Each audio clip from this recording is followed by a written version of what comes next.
Dallas Cowboys post-game show is brought to you by AT&T. More for your thing. That's our thing. GEICO. 15 minutes could save you 15% or more on car insurance. Miller Lite, the only beer of the Cowboys. And by NFL Game Pass. You'll never miss a game again. Enjoy full access to coaches' film and game replays from Week 1 to the Super Bowl. Subscribe at DallasCowboys.com/Game Pass. The Cowboys' winning streak against Washington has been broken. They had won 4 in a row against Washington and 5 at FedEx Field, and that streak is over as Washington wins today 20-17.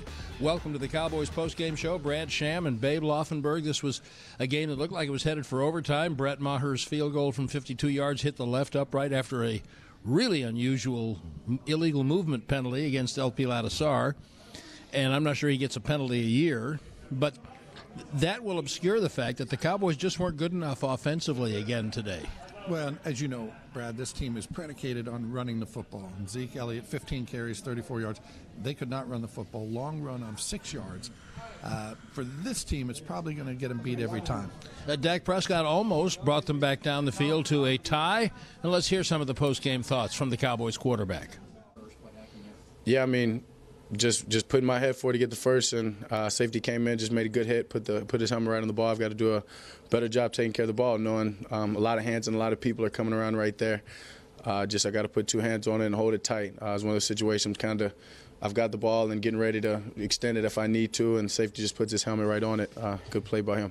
The play prior to the fumble for a touchdown, you guys had a third down connection. You immediately for a first down penalty brought that back. How frustrating is that moment? You guys seem to maybe get that drive started. It's the game of football. I mean, we're coming back and we're gonna make another third down call, and we're gonna go try to complete that. Obviously, the worst case happened that next play, but it's a game of football. We're just moving on from that. Let's go get this third down. It didn't work out, and that's all on me. 12 seconds left. If you want to go to the end zone just once, and that's it over field.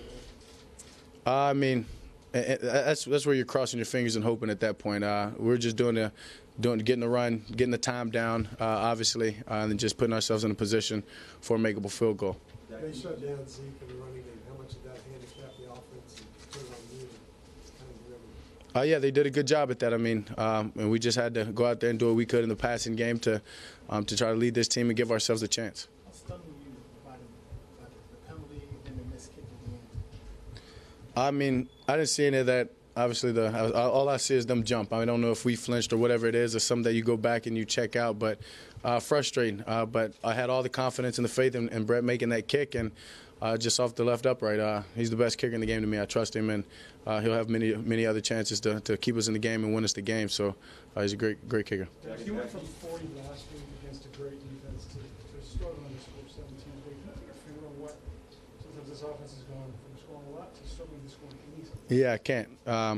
If I could, I think we'd have it cleaned up and we'd be moving forward easily. So no, I can't. That's something we're going to take in this bye week, and we're going to try to dive into. And figure out exactly what it is, so we can come back out of this bye week being the best team that we know we can be. On the touchdown throw to Michael Gallup, is that just kind of an example of a good route, good throw, and good protection, and that's kind of what it looks like when that happens? Yeah, you said it. Yeah, exactly right. He did a good job of going up, double moving the guy, running by him. Protection was there. I was able to look off the safety and come back, and he did the rest. Just in general, I think y'all were close to midfield with 52 seconds left. Would you prefer to be a little more aggressive there? Just play calling? I think play calling, we did exactly what we need to do there. We make that field goal. We're not talking about this right now. Hey, Dak, can you talk about the development? Those are some of the thoughts of Dak Prescott. There have been, of course, the 4 games they've lost have all been on the road. Some of them I thought he played worse than today, and today he still wasn't quite good enough to overcome all the mistakes that were made. Yeah, and 2 of them of his own doing, and as we heard him say, he can't turn the ball over. They're -2 today in the turnover differential. That'll get you beat. The other part of that is Dak Prescott is 20-1 as a Cowboy when he does not turn the ball over. So it's kind of there in front of you. And easier said than done, I understand that. But when he doesn't turn it over, they win. You have 2 today, and your defense doesn't take it away. Probably going to lose, and they did today. 20-17 the final score. More from FedEx Field when the Dallas Cowboys postgame show continues.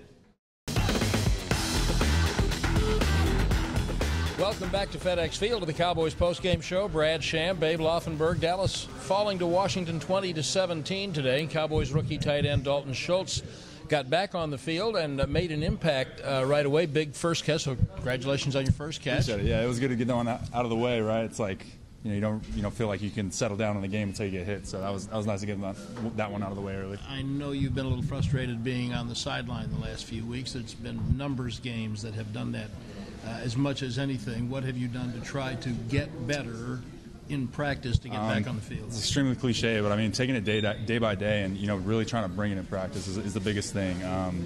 Showing that you can go out and execute in practice in that environment is a big first step. I've been a little frustrated, but in practice and trying to make plays has helped me get by.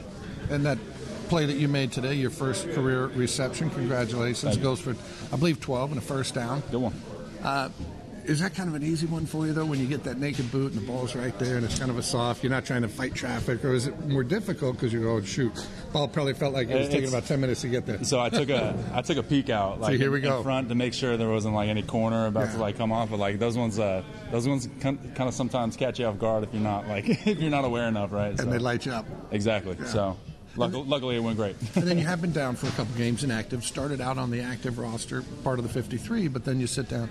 Does it do anything for you to kind of pull back a little bit and watch what's going on, so when you get back out there you got a different perspective on things? I mean, I'll tell you one thing, I've learned so much from week one to now, especially from watching a guy like Jeff Swain come to work every day, doing everything he can. He knows exactly what to do at all times, and he's always hey man, this is what we got to do, this is how we got to do it, if we get this look, do that. He's been incredibly helpful, and the other guys too. So. And the other part of it is you want to go back to Stanford now with your knowledge, don't you? You go, gosh, can I play one more year? We were talking about that. I was like, man, if we go back to college, it'd be totally different, man. This is a very young team. We've known that from the beginning. You're part of that youth, and some of the mistakes that were made today, they weren't all made by first-year players, but it seems to me like a team that's trying to mature and learn how to handle the adversity of playing away from home and that kind of thing. Does that sound accurate at all? Road games are tough, especially in the NFL, because it's that different environment. I've never traveled so far away from our region, I guess, to go play games, and so being on the road, new environment, sure, that impacts things. Communication's always difficult, especially for a tight end out on the wing. It's tough to get the snap count and everything, but there's all these factors, but that can't be a crutch and that can't be an excuse, and we know that, and we know we got to play better on the road. So. And you had a taste of a divisional game with the Giants, but that was at home. Did this one feel different than what you've experienced before? It felt different, obviously, just because I was suited up and I was going. But I can't really speak to comparison, I guess. Feel different than Carolina, let's say, in the open. Yes, it did. A lot different. Okay. Dalton, I know the staff considers you maybe the best run blocking tight end in the room. Running was a little difficult today. What can you say about how Washington was playing the run defensively? They got some really good guys up front. They got a lot of length to them. They're not big penetrator guys, but they'll sit there and they can come off the blocks and make plays. So hats off to them. They did a hell of a job. But like I said, that's something that we pride ourselves on, is our run game. So we got to get that back. We appreciate the time. Thanks very much. Appreciate it. There's Cowboys tight end Dalton Schultz. Cowboys postgame show continues in a moment.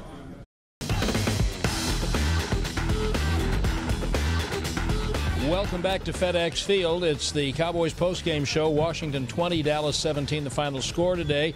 Brad, Sham, Babe Laufenberg, and we're joined by Cowboys receiver Michael Gallup, who seems to be growing by leaps and bounds right in front of us. And that first big play touchdown today, that's the kind of thing I know you've been looking for. So take as much time as you want and walk us through that play. We saw that the corners were they're sitting in bail. They were jumping everything. We were running short. So this whole week in practice, we've been running the stop and goes, trying to get the timing down. And the corner bit so hard, I was just running free for a little bit. I was like, go ahead and throw it. But, it worked out good for us, and we got a touchdown out of it. I said we can almost see you growing by leaps and bounds. Do you feel that way about your game? Definitely. I'm getting way more confidence in my game. Dak, he's definitely getting confidence in me. He's giving me more targets. We go out to practice every week, and it just keeps building for me. I know last week against Jacksonville, you had that contested ball for 27 yards. You went up 50-50 ball, if you will. And this one, was it too easy for you? As that ball's coming, you have a lot of time to think about it. Yeah, those are definitely the balls that if you drop it, it's going to haunt you for a good 2-3 weeks. But you're very wide open. You just gotta grab it and go. And when did you know Dak was coming your way? Because it was kind of a dual route, right? Same thing, other side. Yep. Honestly, I pretty much knew because the safety, if it's just one high, he's definitely going to come my way. The field side, that's a little bit far to throw, so he's definitely coming to the shorter side. And rookies at wide receiver historically struggle. And I know every rookie comes in saying, well, that won't be me. Mm-hmm. So what's been the toughest adjustment for NFL cornerbacks from college quarterbacks that you faced at Colorado State? I would definitely just say the contested balls. Every pass in the NFL is definitely a contested ball, unless like mine, you get them on a stop and go. But most of the catches are definitely contested. So I would say that was the biggest thing coming into the NFL. And so how do you combat that? How do you say, well, I got to do this now? Well, you just got to stay after practice, catch more balls, get them before practice. You just always got to be catching footballs. Michael, we were just talking to Dalton about the difficulty of playing on the road as a rookie, and now your first road division game. What'd you learn today? Definitely learned that you only have a certain amount of plays that need to be caught, need to be win, need to get first downs. It's not like college anymore. You get the ball back, just about whenever you want. In the NFL, you only get a certain amount of plays, and you got to make them right. I know when you're in college season, right about now, you'd be either looking at a bowl game or figuring out what you're going to do, and this is basically midway. So what is this bye week doing for Michael Gallup? This bye week doing for me, definitely resting up. But when you come back, we got 9 more games left. We're looking to go 9-0. It's a whole new start. You know what I'm saying? That's how I'm looking at it. And looking forward to playing Monday Night Football. That's your next one against Tennessee. Sir. Oh yeah, I saw the smile. Good. Yeah, Babe and I were talking coming down here about the fact that this is a team built to run the ball. Struggle a little bit when you can't run it. Puts more pressure on the passing game. And there were struggles running it today. What kind of pressure did that put on the passing? What did you notice about how they played when you weren't running the ball well? Well, when we're not running the ball well, they get a lot. The DBs and safeties, they get a lot more confidence in their game. It hypes them up a little bit when they see their D line getting tackles in the backfield and stuff like that. So they want to play even harder. But for us, there's no pressure for us. We want the ball, so we just got to go make the quarterback right. So how would you? I'm circling back to where we kind of started, but how would you describe the growth in the communication between you and Dak since the beginning of the year? How much better are you at that right now? It's definitely grown a whole lot more. He can look at me, give me a signal, and he knows that I got it. He doesn't have to, double check on that. So I would say it's definitely grown a whole lot more. All right, Michael Gallup, we appreciate the time. Congratulations on the touchdown. Thank you. Yes, sir. I appreciate it. There's Michael Gallup. Cowboys postgame show continues in a moment. Welcome back to FedEx Field to the Cowboys postgame show. Washington wins today 20-17. Brad Sham, Babe Laufenberg, Cowboys captain Sean Lee returning to the field today. And how did that work? How did you hold up? I felt good. Yeah, physically felt good. Trainers have done an incredible job getting me ready, getting me back on the field. So I loved being out there with my guys, and was looking to get a win. Tough loss for us. We got to find a way to improve. And the rotation with you, Leighton and Jalen, seemed to go well. I think it went great. Those two have played incredible. As I knew they would. For Leighton to come in and play as well as he had as a rookie has been fantastic. He's a great football player, a guy who can help us win. And Jalen, Damian, I think we have a great crew of guys who can really help us. If the result had turned out differently, you might have had to play the game when you tracked down Alex Smith. Mm-hmm. Not only did you get the tackle, but you got him out of bounds, stopped the clock, save a timeout. When you set sail, you both had about 25 yards, because you were in the middle of the field, to get to that sideline. He's trying to obviously get the first, and you're trying to stop him. What went through your mind at that point? Well, a lot of times with a great athletic quarterback like he is, you have to know when he's ready to go. I saw him leave the pocket, and right when he did, I said I got to go, because he is too fast to be too far behind. And then you got to take the right angle too. So took the right angle. Luckily, got him out of bounds, and that's one of the plays that you pride yourself on being able to make. And I hate to even have this enter your mind, but Any thought, oh boy, I hope this hamstring holds up, because you knew you had a dead sprint for about 25 yards? I don't think I would have made it if I thought that the hamstring had an issue. And that's part of being able to play through injuries and with injuries is when you get out there, you can't think about it. You just got to go play. So you gave up essentially 13 points today as a defense, and yet I think I know you guys well enough to know you're lamenting the runs that Peterson got in a couple of the plays. What do you tell yourselves when you don't have any margin for error? Well, we just look at all the plays that we could have made. In the run game, too many big plays, stuff that we normally stop.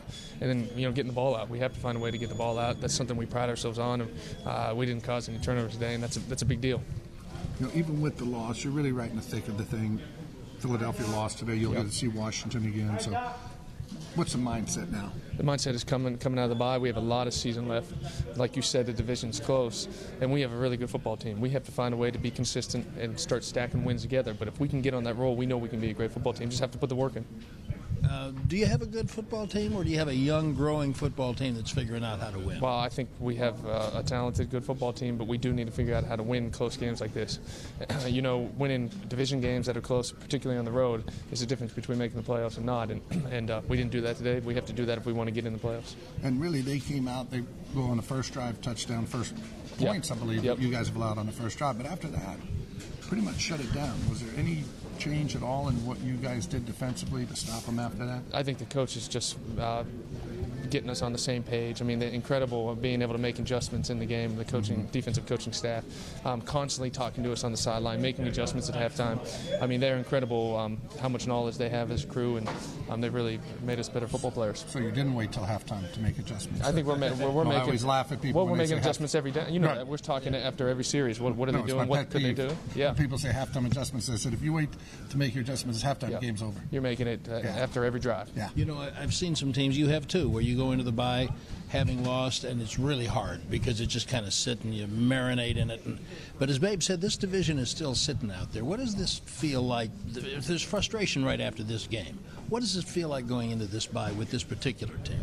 Well, like you said, I think we're young. We love playing with each other. We love working hard. We have all the right intangibles to fight through adversity. So if we double down on the work and find a way to get, to be more consistent, I think we'll be fine. Right. Good to see you back out in the field. Appreciate you. Thank you guys. Sean Lee, Cowboys postgame show continues in a moment.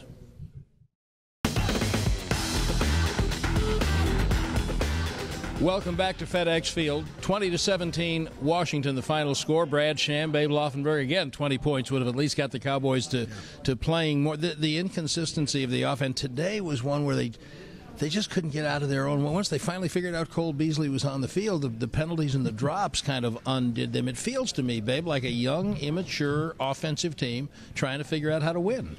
Yeah, and at the risk of sounding maybe like the head coach or somebody that's trying to sell this football team, they're not far off. And it's funny. I know everybody out there is going to want to throw something at the television set, but I like this team. I really do. I like this football team. Now they got to just get a little bit better on offense. That's all they need to do. They've got all the elements in place. Just got to get a little bit better. Yeah, a little bit better will do it, too, because if they could score 20 points in every game, they would still be playing tonight. But instead, they're 3-4. They're going into the bye. And Babe and I will see you again on the post-game show after the Cowboys meet the Tennessee Titans on Monday night at AT&T Stadium. The Dallas Cowboys post-game show was brought to you by AT&T. More for your thing, that's our thing. Miller Lite, the only beer of the Cowboys. And by the Dallas Cowboys Football Club. Want to tour AT&T Stadium? For more information, call 817-892-TOUR.